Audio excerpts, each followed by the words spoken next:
Hello everyone, welcome to GGN. Today is Wednesday, December 5th, 2012. I'm going to cover a bunch of different news today, just a lot of different news. I don't know any other way to explain it. Just articles that basically I couldn't get to, or eugenics, eco-terrorism, surveillance, police state, and of course social engineering or eugenics. Extreme weather, the new normal, says the UN chief. So I guess if the extreme weather is a new normal, then it's not really extreme anymore, right? But this is what they're going to tell you because, well, they're modifying the weather. You could say, well, who is it? Well, it's a whole collaboration of interest, including national laboratories, universities, military. So it's hard to point your finger at one particular group, but it is being done. All you have to do is look up. All you have to do is pay attention to the weather patterns, and you can see it as clear as day. So it's actually man-made climate change. The only problem is that it's man blaming other men for basically breathing and for driving their cars for the weather, while at the same time denying the fact that they're spraying aerosols daily on a global basis, modifying the weather, along with using other types of things such as HARP, basically heating up the ionosphere, cooking it. But this is like what they like to tell the people so that they can feel guilty, so that they say, well, what can we do about it? Well, according to the Club of Rome document, they say, well, let's just go ahead and say that man is the cause of all the climate change, and therefore we could basically declare war on the human, on man, causing climate change. And they offer their solution, which is a carbon tax. The Council on Foreign Relations pushes end to sovereignty at the UN's Doha Climate Summit in Qatar in its second week, headed for completion Friday, December 7th. Most analysts and observers expect little in the way of major developments or breakthrough agreements to come out of it.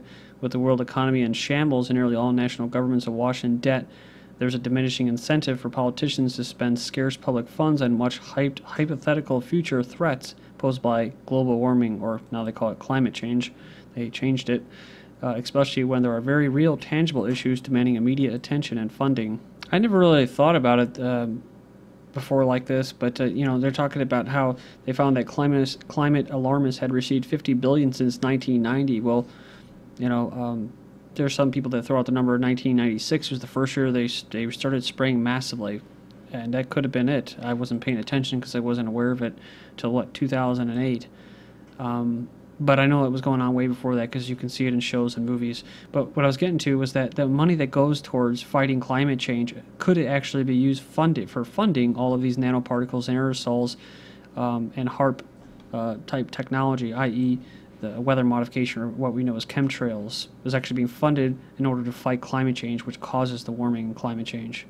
But it's about a tax to fund global governance, as they call it.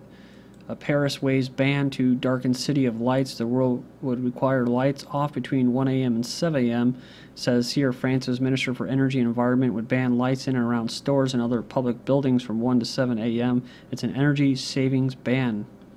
Like everything else with eco-terrorists and eco-fascists, the merchants, the people that are going to be affected by this, the business owners, are not happy. Merchants are also concerned it will hurt tourism. And it also says that Paris churches, statues, fountains, bridges, monuments, including the Eiffel Tower, already turn their lights off at 1 a.m. Next up, we have gross national happiness in Bhutan. I've covered this before when it first came out, this study, but it says the country measures prosperity by gauging its citizens' happiness levels, not the GDP. Now, its ideas are attracting interest at the UN Climate Change Conference in Doha. So not a very big surprise that they're going to say, well, go ahead and decrease your standard of living in the name of saving the climate, and we'll just measure it by happiness and not really GDP, how much you guys are producing and stuff like that. They call it the gross national happiness system. So this would be really, really good in a life of, basically a culture where they're trying to push this green terrorism and sustainability, which means reducing the population, genetically modifying humans and animals to fit their lifestyle, which is basically it's a few elite that want to basically have everything for themselves and barely anything for you. And there's nothing wrong with not wanting a lot of things and being materialistic. I mean, that's a rarity in this type society of consumerism. But these people like Edward Bernays and Freud and all of them, all of that has been studied by these people, and they're very intelligent, and they know how to exploit that feeling, that consensus. Which is why, like I said before, you have the Prince Charles or whatever in the UK and England basically telling citizens in America to stop eating beef while he himself has his own Angus organic beef farms. Bush wades into immigration debate and says immigrants invigorate our soul. Says not only do immigrants help build the economy, they invigorate our soul. So, and this is coming from a so-called conservative. And you can be rest assured that Mitt Romney would have been saying the same things. Internet, but he could also say it invigorates our pocketbooks or our expenses or overhead, as businesses call it, because they like cheap labor. Let's not shit a shitter here. So internet hangs in balance as world governments meet in secret. There's a lot of sky is falling doomsday predictions about the World Conference in International Telecommunications, which opens Monday in Dubai with some 190 nations discussing the global internet's future. Says much of the proposals from the global community. I like that. Isn't that awesome to the global community? Are you part of that? I mean, we're global citizens. That's what we're told, right? I mean, when did you get a chance to vote on this? Well, we don't. So it's engineered consent. It's part of this mass democracy. It says here, have been kept under lock and key, although, see, under lock and key, that's what they consider democracy.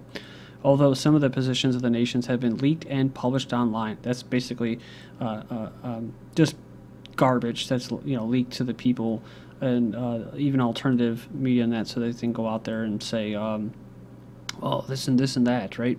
Basically, they let you know what they want you to know. The idea behind the meetings is for the international telecommunication regulations governed by the International Telecommunications Union, a United Nations agency. They also have an agency for population too, known as the ITU, that is responsible for global communication technologies. So they go over there and give a bunch of reasons as to why, oh, don't worry, you're just overreacting. I mean, national governments can already censor if they want. And the last time the ITR Global Treaty was considered was in 1988, but technology has changed dramatically in the past 25 years. So the fact is, I mean, everybody can see it, is that the internet needs to be regulated for the flow of information. There can't be a free flow of information. You can't have opposing, uncontrolled opposition sources or entities out there speaking truth, right? That's a big danger in this mass democracy, brave new world. But it'll be like everything else. It'll be in the name of security and protecting the children and protecting internet fraud from happening. It says here that this Theresa May says internet bill critics putting politics before lives. The Home Secretary of England, I think, has warned that the opposing plans to let police monitor all internet use are putting politics before people's lives. The communications data bill would mean internet providers have to retain records of all their customers' online activity for 12 months. It says that it would help police tackle serious organized crime like the governments themselves, pedophiles like people at BBC, and terrorists like the governments. Next up, we have U.S. Senate kills UN treaty that could have expanded abortion. It says the U.S. Senate has voted down a treaty that opponents warn could widen acceptance of abortion, deny the parents of special needs children their rights, and compromise U.S. sovereignty. It was called the Rights of Persons with Disabilities, failed to be ratified after a 61-38 vote. The bill or treaty called on nations to furnish the disabled free or affordable health care, including the area of sexual and reproductive health and population-based public health programs. Pro-life leaders warned that the language could be interpreted to include abortion, as it could in the case of other UN treaties. And I really only covered this issue, because it falls under global government. Came across this article recently. It says, campaign for a United Nations Parliamentary Assembly. So this, of course, is the global government, and giving the world's citizens a voice. That's because you're a citizen of the planet. A manifesto, so that sounds very democratic and un-Marxist, un-communist, for global democracy, and proposal for a UN Parliamentary Assembly presented. So this global democracy and UN Parliamentary Assembly really is a front for corporations that are the real countries, the corporations. and the rich entities like Rothschilds there's all these other families that most of us have never heard of, and they have a lot of controlling interests in these corporations. But it's a great scam though, because with corporations, no one's really responsible for the things that they do. It's all about profit. So human atrocities that are carried out and effects on humans, they really have no interest in that, and they're not responsible for it either. So it's great for them. Good system. But yeah, so the eventually what they're going to do is this is going to override sovereign governments. They keep saying that it's not like the UN bill with the internet bill. That's a good example of how they water it down for people's concerns, which people have legitimate concerns. They should be concerned. They should be screaming bloody murder about this shit. It's not a game. I mean, while people are hard at work, working harder, longer for less, these a-holes, these, quote, intellectuals and experts and businessmen, international fascists and eugenicists, they're sitting there plotting the demise of your future, of your children, of our way of life. And like I said before, the way to describe it is they do it and they sit there and drink Evian and their own little special water, and they got their nice organic food delivered to them. And they're raised in different schools, completely different lifestyle. They know that it's not a democracy. They probably laugh when they talk about that, when people talk about democracy and spreading it. They have PowerPoint presentations, and they do statistics and research on how much them effing with you is actually being, how effective it really is. They got it down to a science. That's why I call it scientific dictatorship. You have super rich family bankers want no role for democracy. Says this is American author Dean Henderson from Veterans Today says the country's super rich, including the family bankers, prefer a medieval situation where private cartels rule the world with no room left for democracy or government.